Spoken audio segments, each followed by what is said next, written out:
Assalamualaikum warahmatullahi wabarakatuh. Sejarah nasional Indonesia sebenarnya telah membuka peluang bagi para sejarawan Indonesia untuk berkarya, terutama pada masa Orde Baru ketika berakhir. Jadi sebenarnya setelah berakhirnya Orde Baru dalam jangka waktu 22 tahun telah sebenarnya telah membuka peluang bagi sejarawan Indonesia untuk menulis periode itu, bahkan bisa dibuat dalam beberapa periode. Nah, periode ini misalnya sejarawan Indonesia bisa menulis periode akhir Orde Baru yang mestinya berlangsung sejak tahun 1998 sampai 2003, tetapi ketika awal periode itu jadi baru berjalan kurang lebih 2 bulan, kemudian terjadi reformasi dan Orde Baru runtuh, maka periode 1998-2003 ini adalah periode terakhir atau periode peralihan antara Orde Baru ke Orde Reformasi. Nah, sebenarnya Orde atau masa peralihan dari Orde Baru ke Reformasi ini bisa ditulis dalam satu jilid yang mungkin tebal sekali, karena sejarawan berhadapan langsung dengan data dan juga fakta sejarah yang demikian melimpah. Jadi ini membuka peluang jilid yang ketujuh. Nah, kemudian masa Gus Dur dan Megawati ini juga bisa membuka peluang jilid ke-8.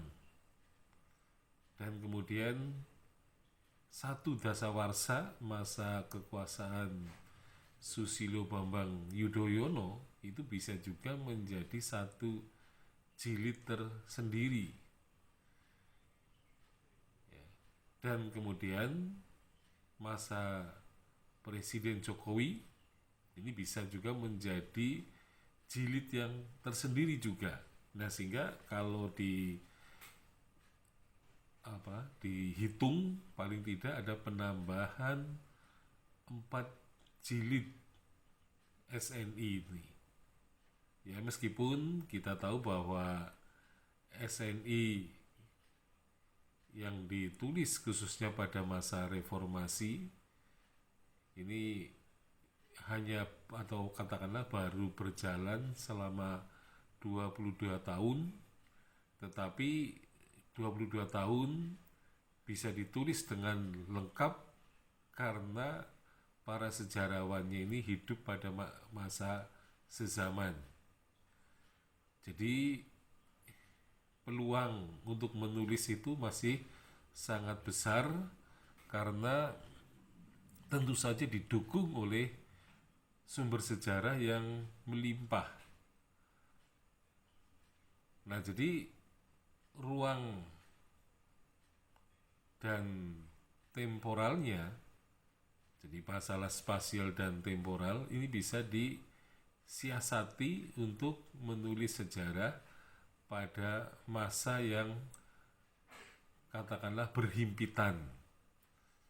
Jadi jangan sampai sejarah Indonesia, ya kalau misalnya kita mengambil kasus Hindu-Buddha, karena sudah terjadi berabad-abad yang lampau, maka jilid 2 itu adalah merupakan kisah sejarah dari abad ke awal-awal Masehi ya, terutama abad keempat, kemudian sampai abad ke-15.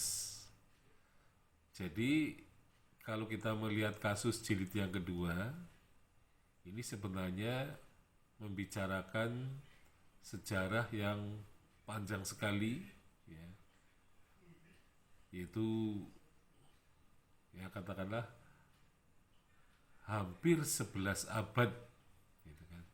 Jadi sejarah 11 abad hanya ditulis menjadi satu jilid itu karena memang informasi berupa data sejarah atau sumber sejarah itu sudah banyak yang berkurang dan hilang dari peredaran. Nah, sehingga 11 abad hanya diceritakan dalam satu jilid. Tetapi akan berbeda apabila masa 5 tahun ya, yang mestinya menjadi masa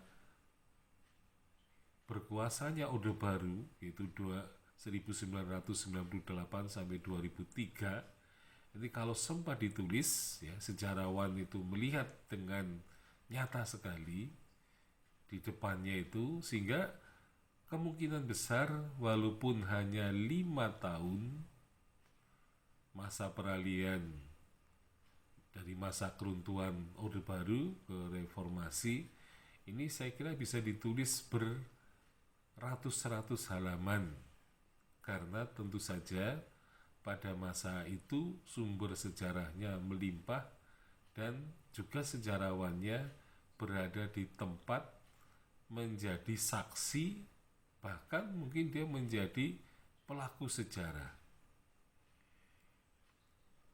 Nah, di sini sejarawan tentu akan lebih mudah, ya, terutama dalam menulis, karena akan cepat sekali melakukan kritik, terutama kritik ekstern maupun kritik intern, sehingga pekerjaan sejarawan itu akan dimudahkan karena banyaknya sumber yang bisa dijangkau. Jadi bahkan mungkin hampir sebagian besar sumber-sumber sejarah itu bisa dijangkau, terutama untuk penulisan jilid-jilid yang tadi dirinci itu ya. Jadi ada 4 jilid gitu kan ya.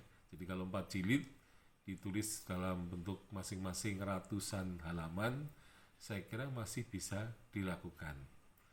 Nah, tentu saja di situ bisa ya sejarawan kemudian di situ hanya menulis dalam bentuk draft.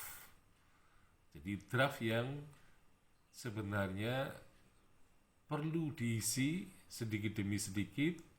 Nah, sehingga kemudian draft itu semakin lama akan semakin berisi gitu ya, semakin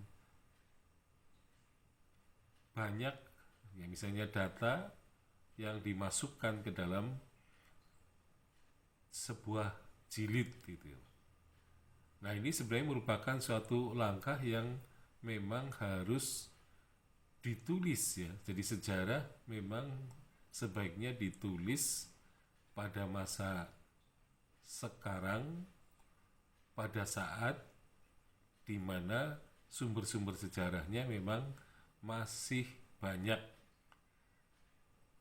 Jadi di satu sisi kelemahan-kelemahan